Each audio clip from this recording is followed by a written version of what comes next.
Okay, so today we're going to do a video on basically what we've learned while we've been here in Antalya. And I think the surprise, that's the bus downstairs, the surprise was that, we really didn't know what we were getting into when we came here. This was one on our trip where we didn't have a whole lot of expectations. We didn't do probably as much research as a lot of people would before you came to a new country.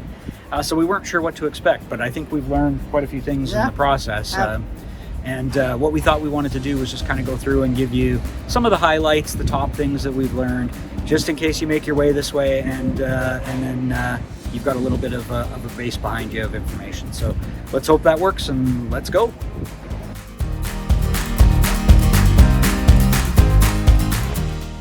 Dan and Heather's travels, we wanted to talk a little bit about safety.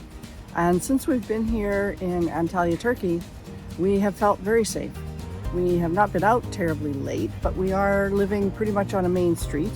And as we wander around, both on our little day trips, out in the morning to get our coffee, we do about a 6 kilometer, and it's very safe to be out, just walking. And here we are another morning, we're going off to another beach, and there's no one around. It's very safe. We haven't felt any inability to move around at all. Done.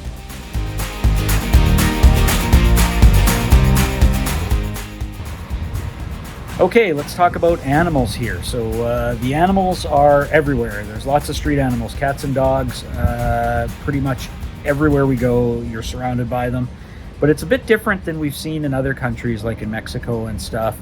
The animals here are really well taken care of. So they are street animals, I think, for the most part. But you'll see dogs with tags in their ear, and you'll see cats with their ears clipped. Apparently that means that they've been picked up to be spayed or neutered.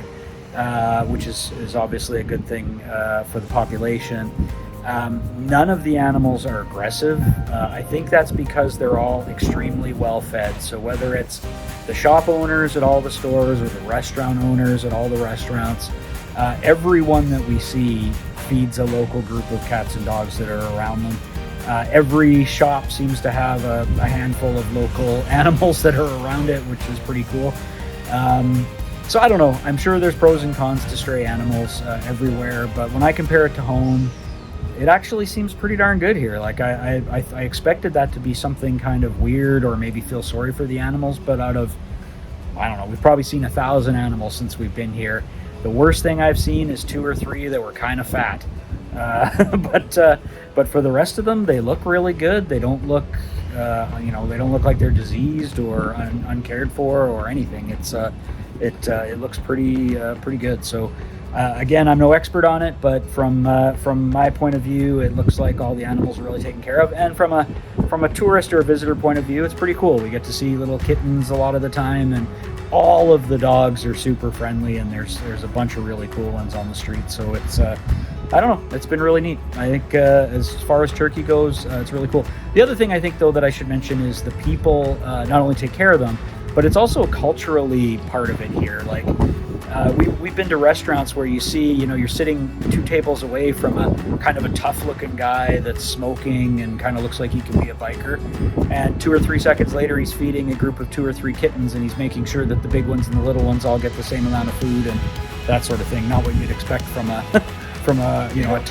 tough looking guy in the bar. So anyways, it's interesting. I think it's really cool, but definitely something we weren't ready for and something we learned when we got here.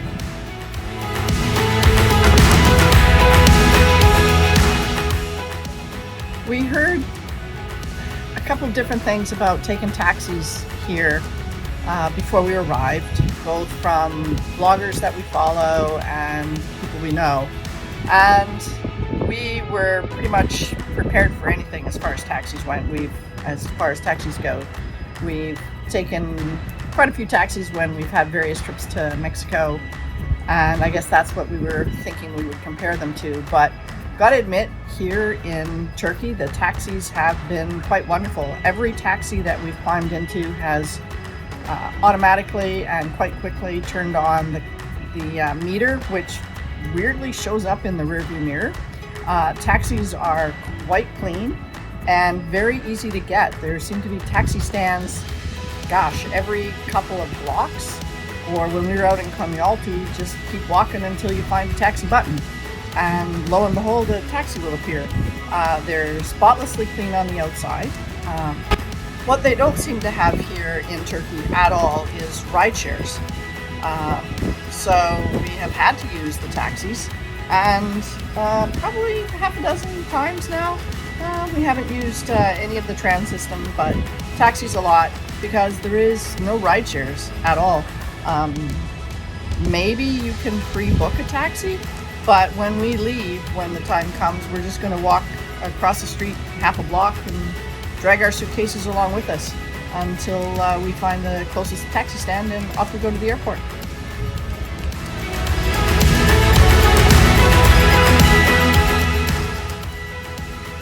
There's also a ton to see and do here. I mean, I think one of the reasons, as I mentioned in our video, that we came here is the Roman ruins and all of the stuff around. But I think it's also just I mean, it's an interesting place in terms of just the old town and all of the beaches, the cliffs, the overlooks, the walkways. Waterfalls. There's a ton to see and do here, and a lot of it doesn't cost you money. Some of it does. The museum, for example, is a bit pricier than we expected, but there's also been a pretty much steady stream of festivals here, and like, we're not in summer, so I don't know if that's, you know, normal or if it just happens to be the end of the season. But either way, there seems to be a lot of that going on and a lot to do. So I don't think there's any shortage of things to see and do here, which makes it kind of a very, very interesting place. So I would definitely put that in the pros column for here. Agreed.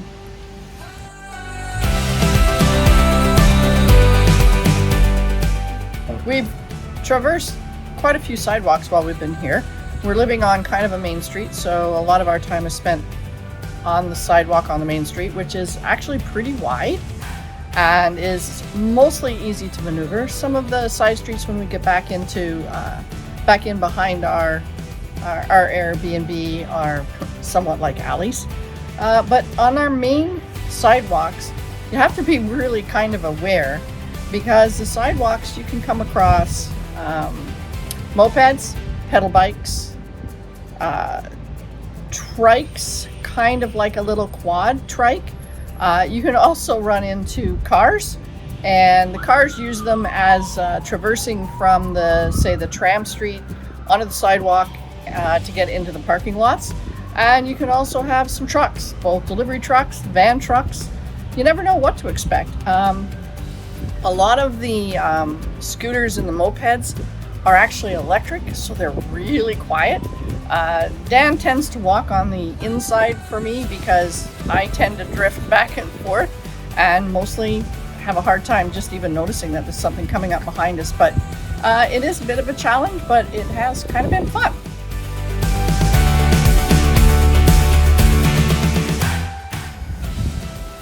So let's talk about restaurants. I think it's been exceptional here. We didn't know what to expect when we came here, again, like everything else, but restaurants here, there's a lot of variety. It's certainly been better than Portugal in that regard.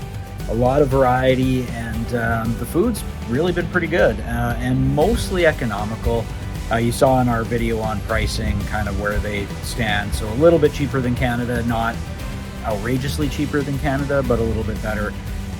But we've been able to eat Turkish food, we've been able to eat pub food, we've been able to eat lots of different Italian kind of food around, and seafood. So it's there's lots of choices, and we've managed to find, I would say, 4, maybe 5 places here that we really like. So it's all been good. And then one thing I didn't talk about was tipping. So we are tipping a little bit here, but it seems very discretionary here. So it's unlike Canada where it's expected. Here you are tipping truly for service. So we tend to tip 10 or 15% depending upon where we are, and again, if the service is good. But it's good, yeah. And the way it works is kind of interesting too. And we found this all throughout Europe. There's no tipping with the machines, or very rarely can you add a tip with the machines. So instead you pay with your credit card on a machine, and then you have to leave a cash tip, which is a little bit more complicated. Apparently there's other ways to tell them what you want the tip to be before they put it into the machine, but that's complicated. So we're just paying the tip, tapping the card, and then adding a cash tip after.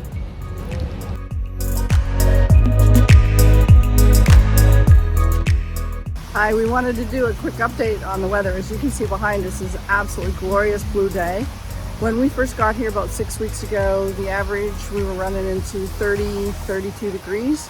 So it was pretty dang hot outside for us after Dublin.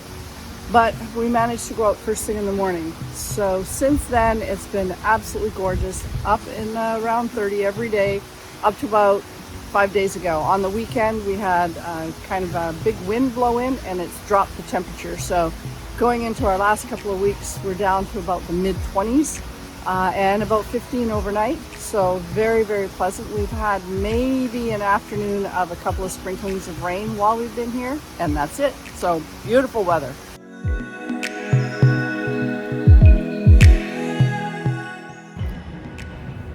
So we did a video about costs, but you know, a little bit of background on the costs is probably, and this was really surprising to me. I knew nothing about it when we got here.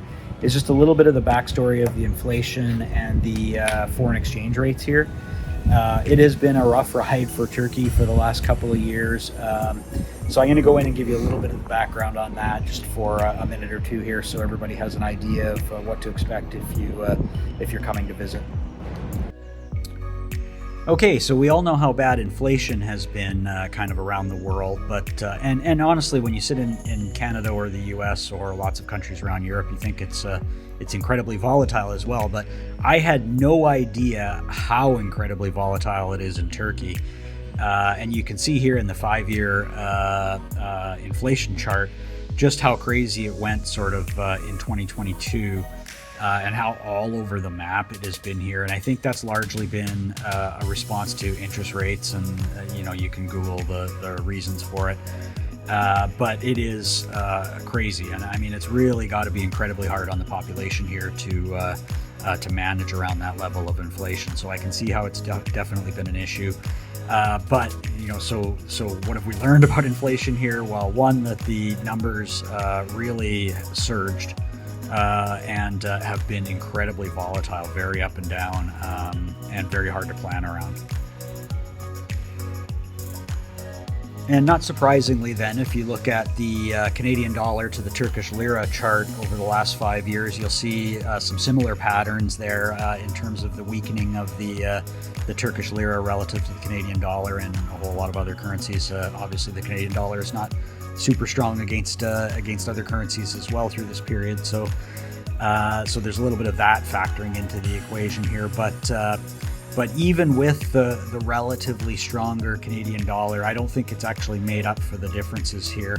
Partially probably because the Canadian dollar is weak compared to other currencies, but even though the Canadian dollar has strengthened considerably against the Turkish lira over this 5-year period, overall the affordability of Turkey for Canadians has gone down through this heavy inflationary period from kind of 2022 on.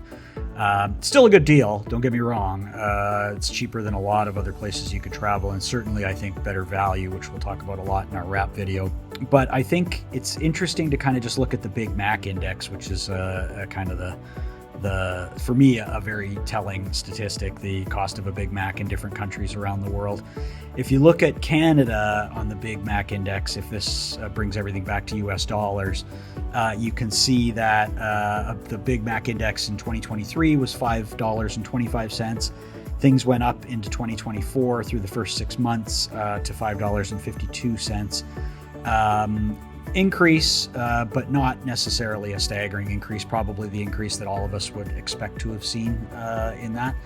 But if you compare Turkey in the same relative period, the increase is much more staggering. You went from $2.68 to $4.68 US equivalent in that same time period.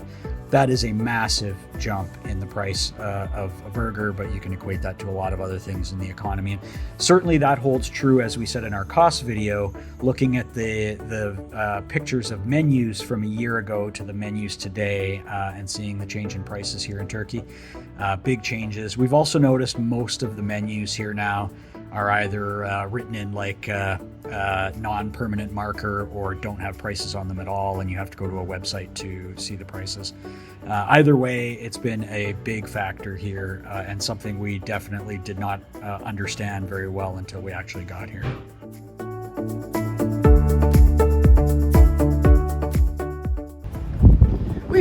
previously mentioned that we have a little path that we use for our groceries. It takes us to a grocery store, a meat shop, a bread shop, and we traipse around maybe one day a week and buy our groceries. But what I wanted to just talk quickly about was our food selection. Our grocery store that's close to us, Migros, has a decent selection, but not a wide selection. Everything's there that you could need, but you don't have a whole lot of choice. As we ran into in Portugal as well, there is apparently no such thing as salad dressings here. Yes, you can do oil and vinegar. No, we're not doing that.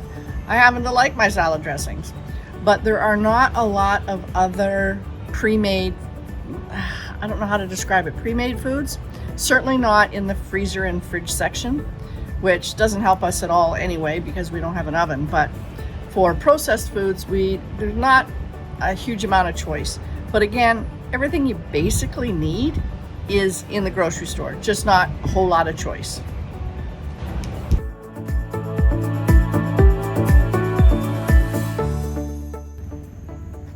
It's also super walkable here, so we can get around very easily. The sidewalks are huge. They've built these awesome parks all the way along the cliff faces, which really is, border the entire coastline of the town. So it's just fantastic, and they've got beautiful, overlooks everywhere that you can hang out. The sidewalks are new. Everything is in good condition. There's not a lot of like some of the other places we've been, is not a lot of kind of beaten up paths or anything. It's an extremely walkable city, easy to get around, flat, which is a bonus, and they've just really geared it up for walking, so it's fantastic.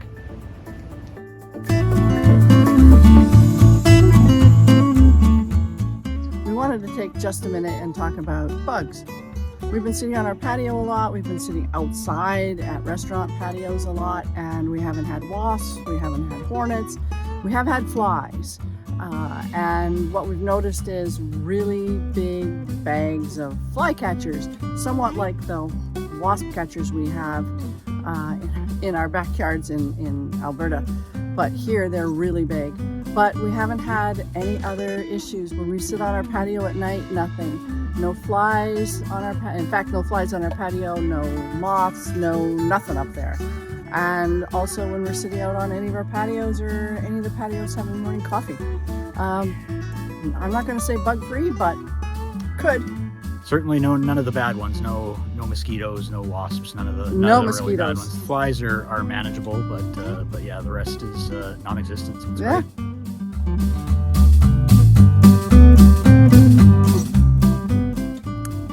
So I think Turkey's really kind of defied our expectations, to be honest. And I'm not saying we came in here knowing a lot about it. We really didn't, obviously. But we anticipated, I think, the cultural differences to be a lot more challenging, and just to be a very difficult place to get around. And it really isn't. It's been very, very easy. The cultural differences you wouldn't even notice. And same with religion and everything else. It's not what you would expect. It's no different than any place else we've gone. Language has been easy. Language has been super easy. It just hasn't been a problem at all. In fact, if anything, I actually really like the culture here. We've seen a lot of really hard work here. Everybody's open all the time. Everybody's very service oriented. They're constantly cleaning up here. The shop owners all take care of their frontages. They're picking up garbage here all the time. It's been fantastic. So I would say culturally, this is actually not only fantastic, it might be the best place we've been. And again, that sort of beat our expectations. So it's amazing. Totally. So overall, we've learned a lot of things since we've been here. We hope that what we've shared with you would enable you to make a decision if you decide that you want to come to Antalya, Turkey, and that we provided you some really good information. And if there's questions that we didn't answer in here, there's probably a lot of things that you are wondering about. Leave them in the comments, and we will get back to you as soon as we can. For sure. Thanks for watching. Thanks for watching.